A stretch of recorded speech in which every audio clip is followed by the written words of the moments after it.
The champagne glass shattered against the marble floor, and in that crystalline moment, Sienna Vale knew her life was about to change forever. She stood in the private dining room of the Sterling Club, surrounded by Manhattan's elite, wearing an emerald dress that had cost her a month's salary back when she was starting out. But that was a lifetime ago. Now, she could buy this entire club if she wanted to.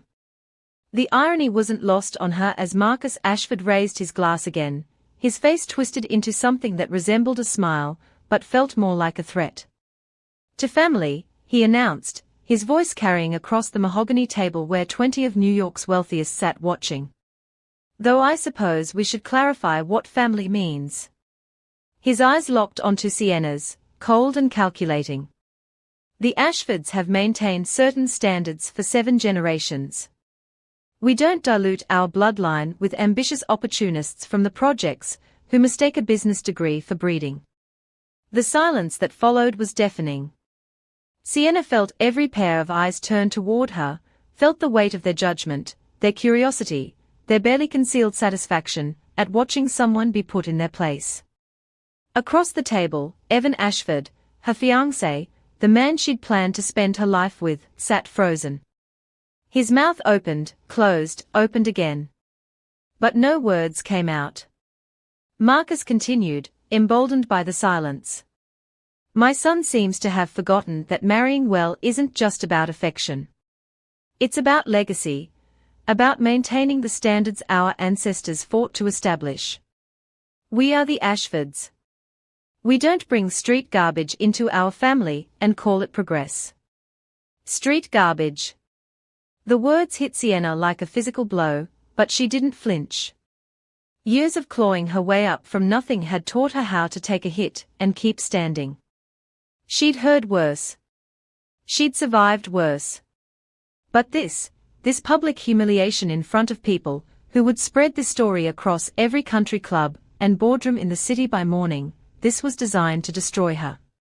She looked at Evan one more time, silently begging him to stand up, to defend her, to do anything. He stared at his plate, his face flushed with shame. But he stayed seated. He stayed silent. And in that moment, Sienna understood exactly what she had to do. She set down her champagne glass with deliberate care, the sound of crystal touching wood impossibly loud in the stillness. Then she stood, smoothing her dress with hands that didn't shake despite the rage building in her chest like a wildfire. "Mr. Ashford," she said, her voice calm and clear. "I appreciate your candor. It saves us both considerable time and embarrassment." Marcus's smile widened, triumphant.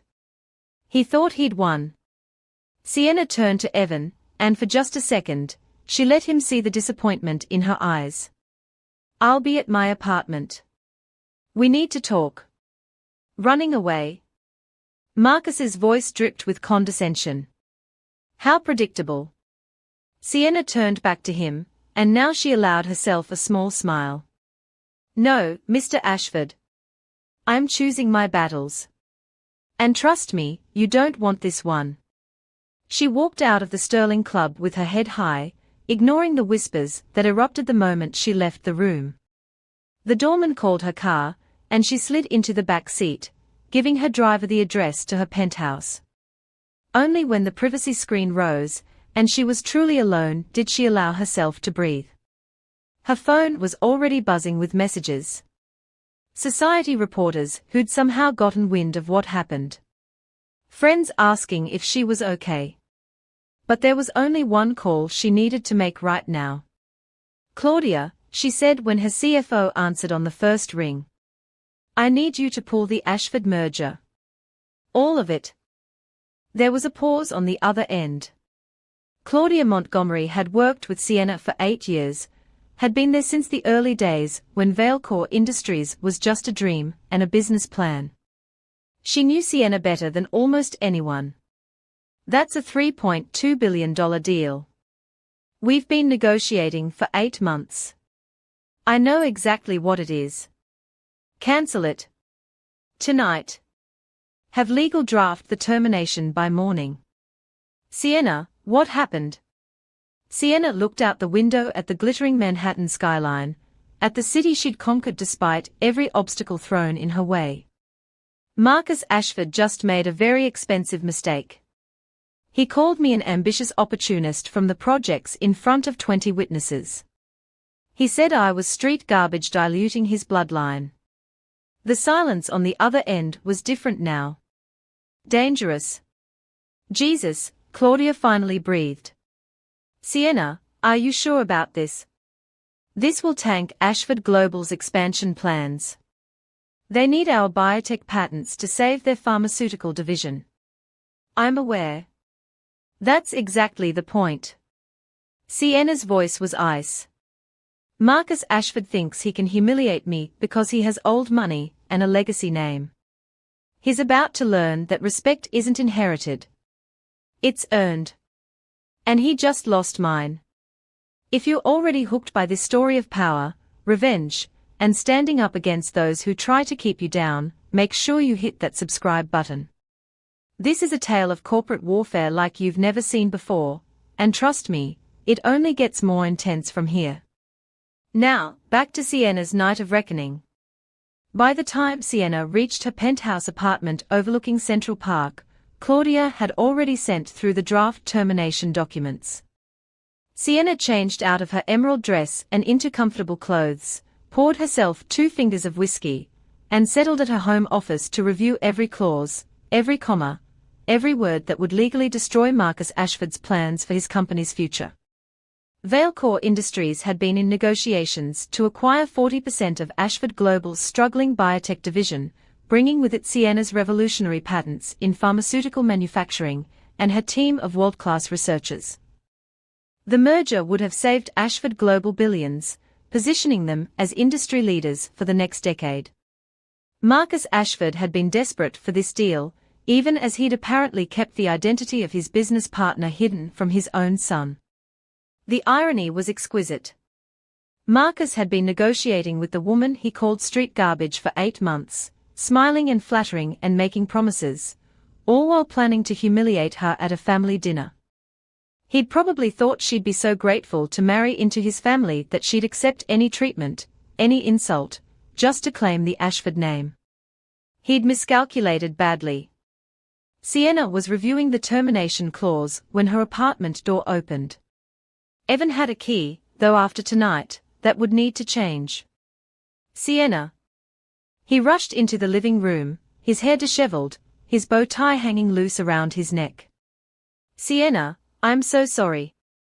I had no idea he was going to say those things. She looked up from her laptop, her expression neutral. Didn't you? What? No. I would never. Your father has made his feelings clear for months, Evan. The comments about my background. The questions about whether I understood family legacy. The way he'd pause before introducing me to his friends, like he was bracing himself for embarrassment. You heard all of it. Evan ran his hands through his hair, a gesture she'd once found endearing. Now it just looked weak. I thought he'd come around. I thought when he saw how successful you are, how brilliant, how. He doesn't care about my success. Sienna stood, moving to the window. 40 stories below, the city pulsed with life and possibility. He cares about where I came from. About the fact that my mother was a housekeeper, and my father wasn't in the picture. About the fact that I grew up in public housing in the Bronx, not some estate in the Hamptons. That's not fair to him. Fair? Sienna whirled around, and now she let him see the anger she'd been controlling all night. Your father just humiliated me in front of Manhattan's elite. Called me street garbage. Suggested I was a gold digger trying to infiltrate your precious bloodline. And you sat there, Evan. You didn't stand up. You didn't defend me. You didn't even leave with me. You stayed at that table with him. Evan's face crumpled. You're right. God, you're right. I was a coward. I was thinking about the trust fund, about the inheritance, about what it would mean to go against him. I was weak, and I'm sorry. Sorry doesn't fix this. Then what will? Tell me what to do. I love you, Sienna. I want to marry you. I don't care what my father thinks. You should have not cared 3 hours ago. Sienna moved back to her laptop, her fingers already pulling up the termination documents. But since you're here, there's something you should know. I've cancelled the Valecore-Ashford merger. By tomorrow morning, your father's company will be in freefall. Evan stared at her, his face going pale. What merger? What are you talking about? The confusion on his face was genuine, and despite everything, Sienna felt a flicker of pity. You didn't know? Valecore Industries was set to acquire 40% of Ashford Global's biotech division. Your father's been negotiating with me personally for 8 months. He never told you he was doing business with the opportunist from the projects. She watched the realization dawn on Evan's face, watched him process the implications, the betrayal, the sheer magnitude of his father's hypocrisy. He knew who you were. This whole time, he knew you were the CEO of Valecore, and he still said those things. He knew. He wanted my patents, my research, my infrastructure. He needed me to save his failing pharmaceutical division. But he wanted to keep me separate, compartmentalized. Business in one box, family in another. He never imagined the two would intersect. Sienna's smile was sharp. That was his mistake. Evan sank onto the couch, his head in his hands. This will destroy him. The board, the shareholders, they've been counting on this merger. Yes. They have. Sienna, I know you're angry, but this affects thousands of employees, investors, people who have nothing to do with what my father said. Your father should have thought about that before he opened his mouth. Sienna's voice was steel. I built Valecore from nothing, Evan. I started in a shared office space with maxed out credit cards and a dream. I worked 100-hour weeks. I slept on an air mattress because every dollar went into my research. I faced investors who told me a girl from the projects couldn't possibly understand biotechnology. I proved them all wrong. And I did it without family money, without a legacy name, without any of the privileges your father takes for granted. She moved to stand in front of him, forcing him to look up at her. Your father thinks respect is inherited. That his last name gives him the right to look down on people like me, people who actually earned their success. He's about to learn a very expensive lesson about respect. What are you going to do? I'm going to watch his company crumble. Then I'm going to help put it back together, but without him. The next morning, Marcus Ashford's day began with a phone call from his assistant, her voice tight with panic.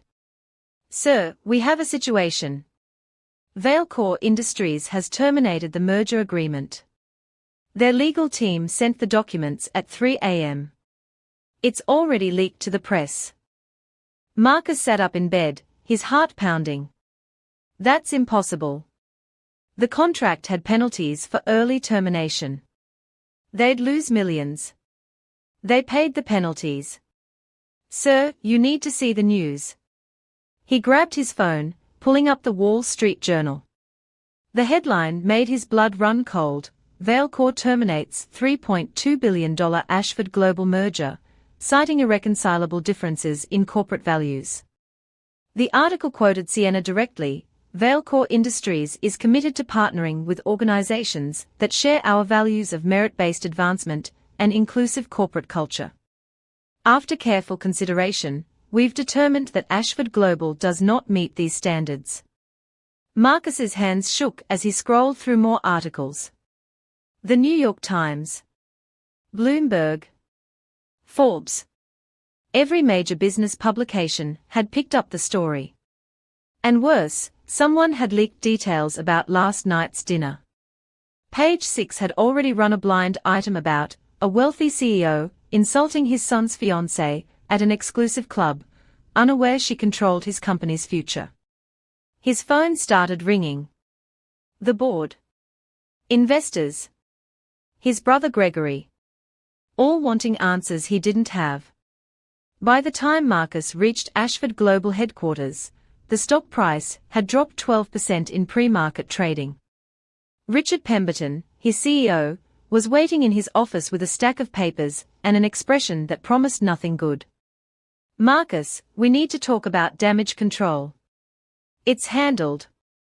I'll call Sienna Vale myself. Smooth things over. Explain that it was a misunderstanding. Have you seen the Journal? The Times?" She released a statement about corporate values. She's positioned this as a principled stand against discrimination. You can't smooth that over with a phone call. Marcus's face flushed. "That little, she's trying to destroy us over a personal slight. You called her street garbage in front of witnesses. What did you think would happen?" "I didn't know she was Vale. I thought she was just some girl Evan picked up." "You knew exactly who she was. You've been negotiating with her for 8 months. You have her signature on a dozen preliminary agreements." Richard threw the papers on the desk. "The board is demanding an emergency meeting. They want to know how we are going to recover from this." Marcus grabbed his phone, pulling up Sienna's number. She answered on the 4th ring. "Ms. Vale, I believe there's been a misunderstanding."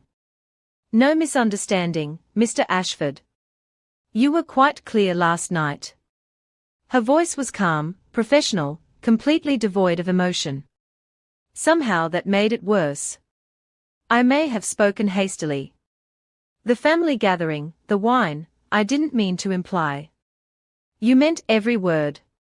And now you're facing the consequences. Be reasonable. This merger benefits both our companies.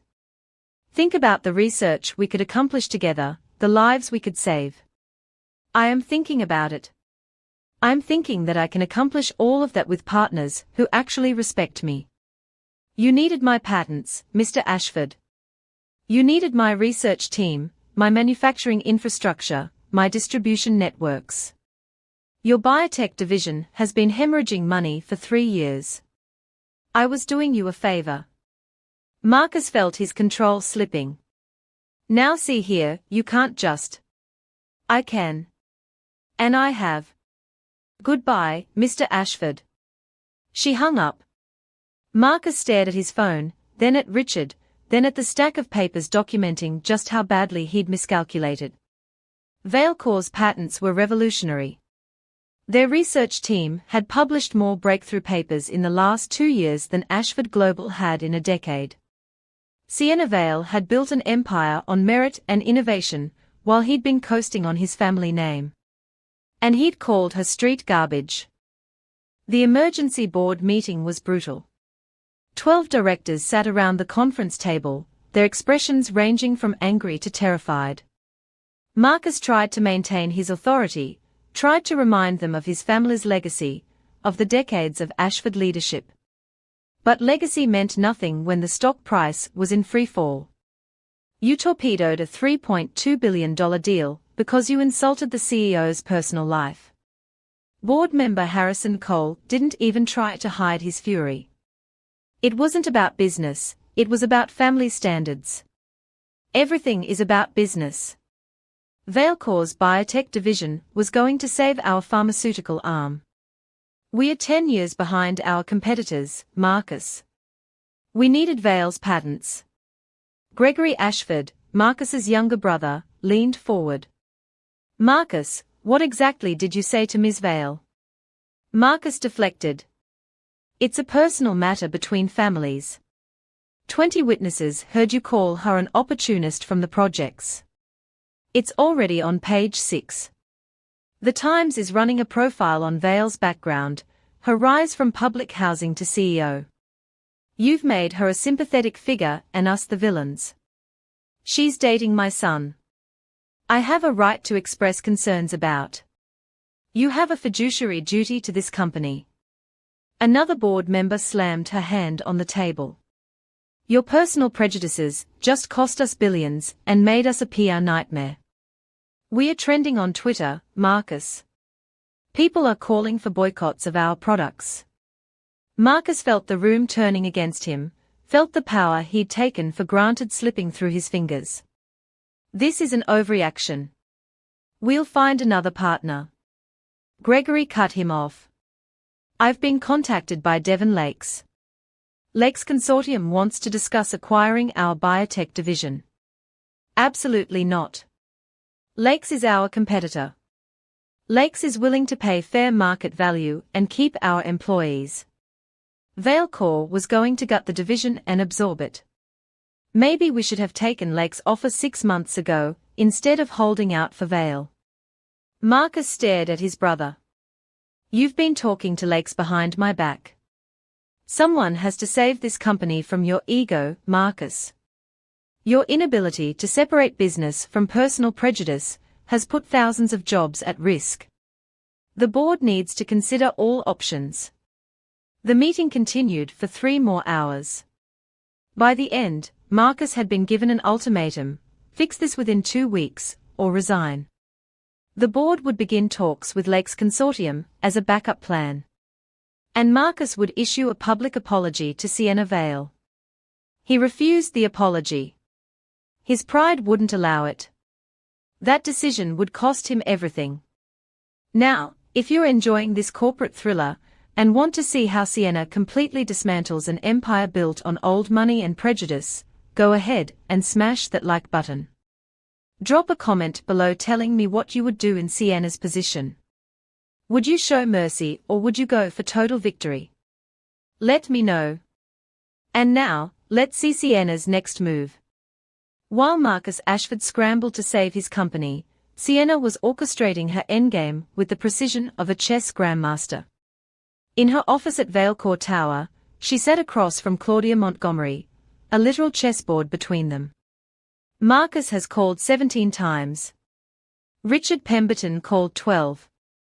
Even Isabel Ashford reached out through her social secretary. Claudia moved a pawn forward. Sienna countered with her knight. Ignore them all. What's Devon Lakes saying? He's very interested in the Ashford Biotech division.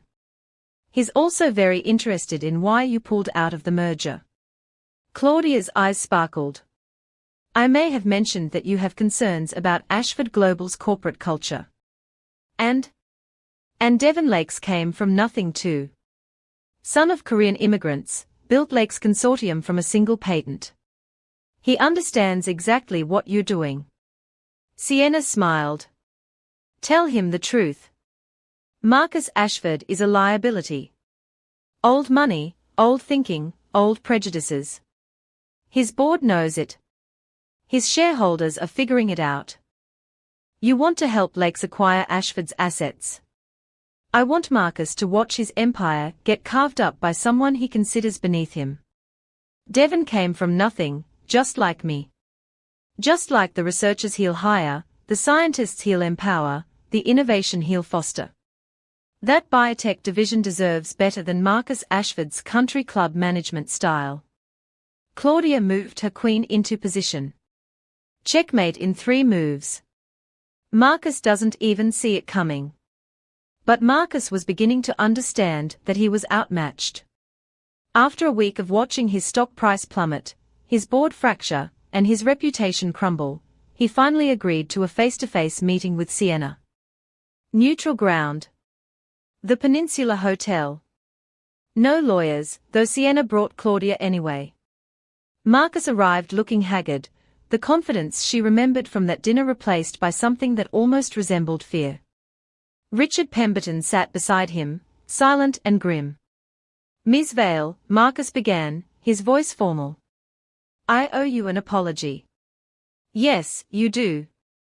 But that's not why we are here. I spoke out of turn. My comments were inappropriate, and I regret any offense. Your comments were honest, Mr. Ashford. Sienna leaned forward, her voice calm, but her eyes blazing. You meant what you said. You believe I'm beneath your family. You believe my success is somehow fraudulent or unearned because I didn't inherit it from a grandfather who made his fortune a century ago. That's not. Let me tell you about opportunism, Mr. Ashford. I was raised by a single mother in public housing. She worked 3 jobs, cleaning houses and offices, so I could go to community college. She came home with her hands raw from bleach and her back aching, but she never complained. She never made me feel like we were less than anyone else. Sienna's voice wavered slightly, the first crack in her composure. I graduated top of my class. Got a scholarship to Columbia. Worked nights at a hospital lab to pay for expenses the scholarship didn't cover. Built Vailcore from a startup in a shared office space to a $12 billion company. What did you do, Mr. Ashford? You inherited a firm your grandfather built, and coasted on legacy investments. Marcus bristled. I've grown Ashford Global significantly. You've maintained it. Barely.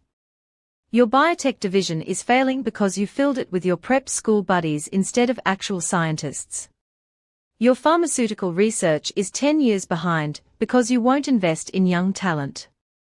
You hire people who look like you, went to schools like yours, come from families like yours.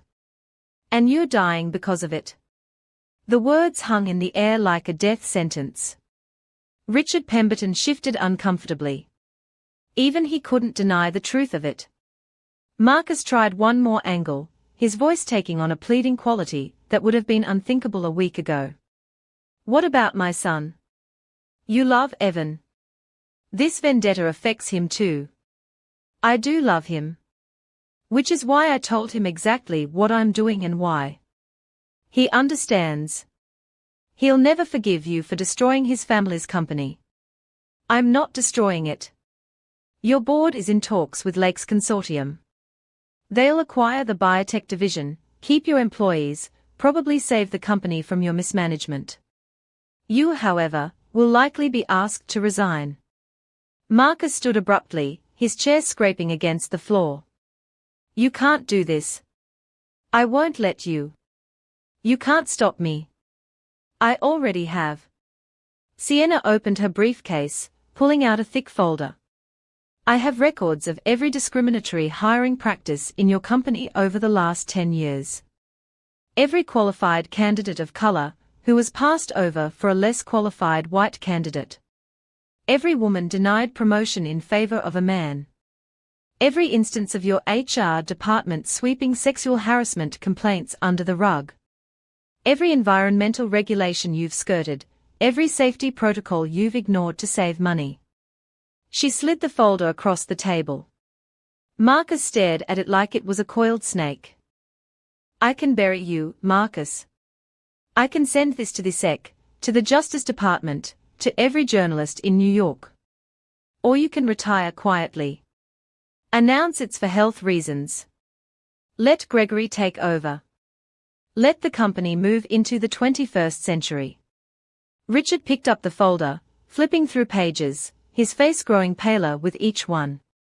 Marcus, where did she get all this? I've been preparing for this meeting longer than you think.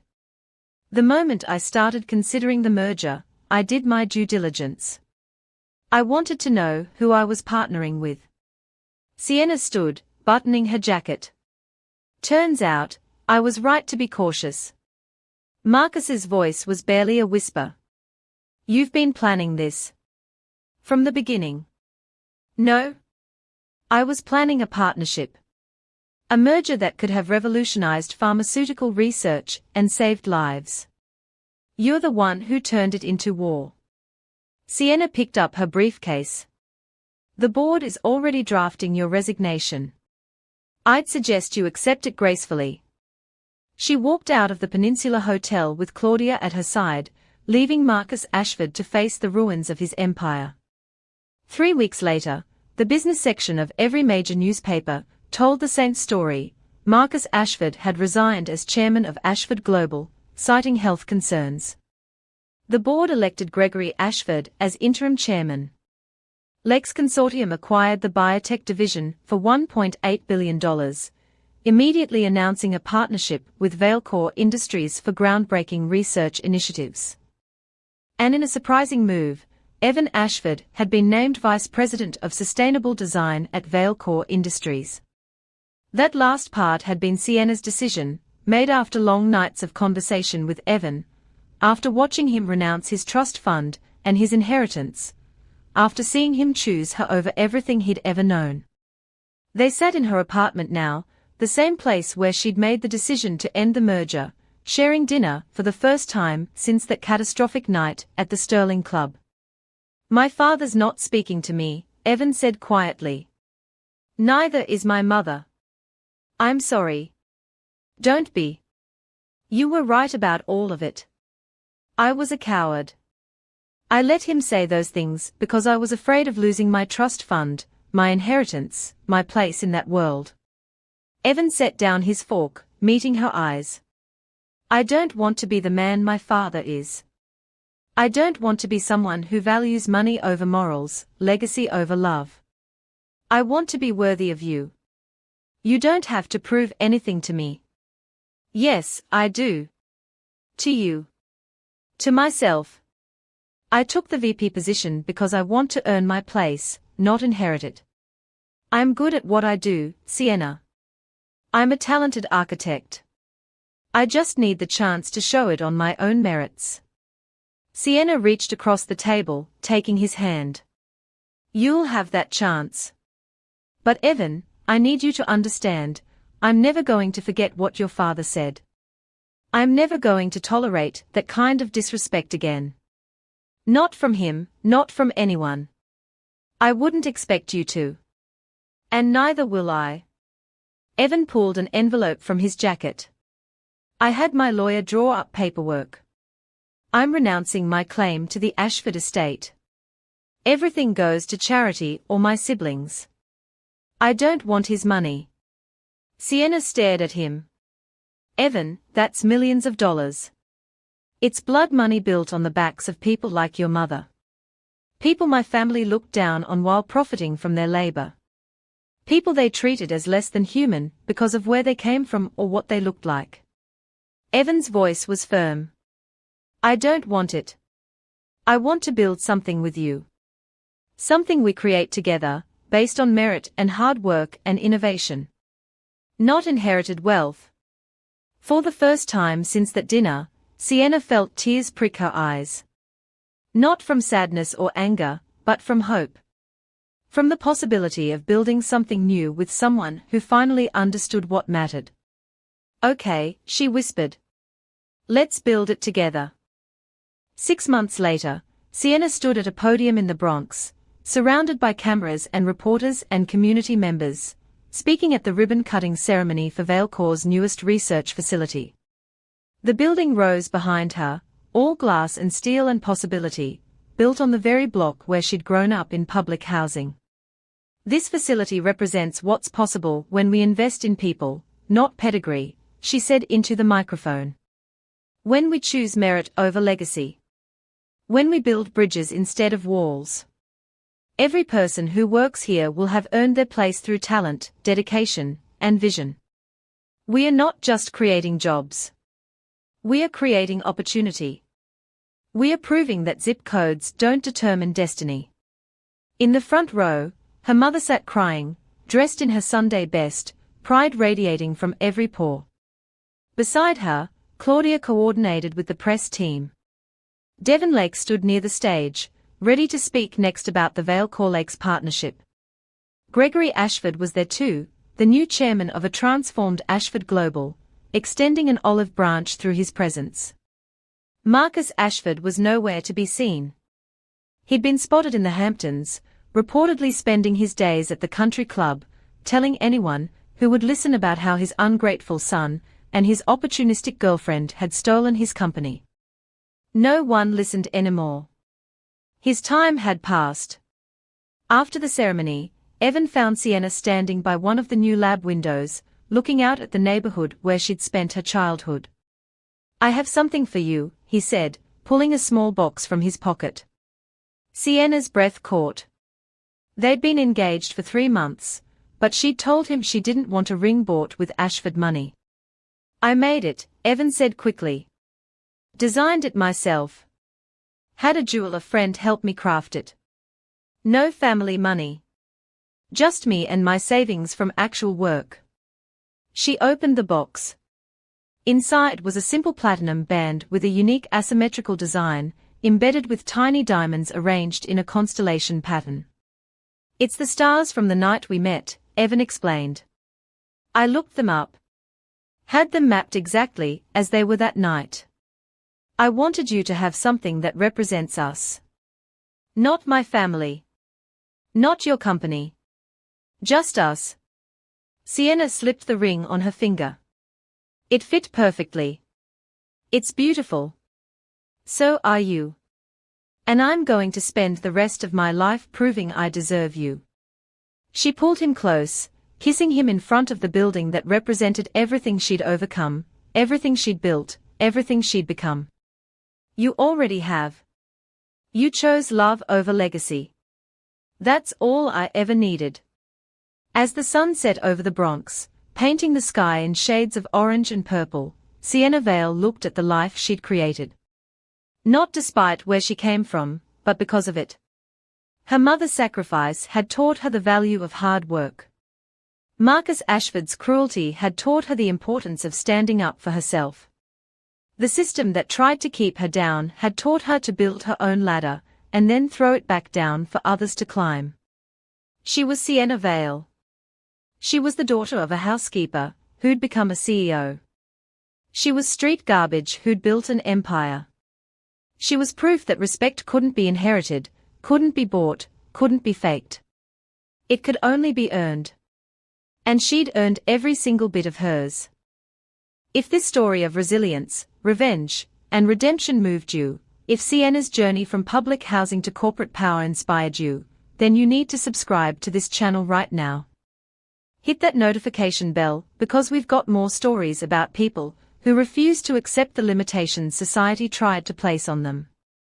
More stories about justice, about standing up for yourself, about proving that your worth has nothing to do with where you started and everything to do with who you choose to become. Drop a comment and tell me your story. Tell me about a time you stood up for yourself against impossible odds. This community is built on those stories. And remember, respect isn't given. It's earned. Thanks for watching.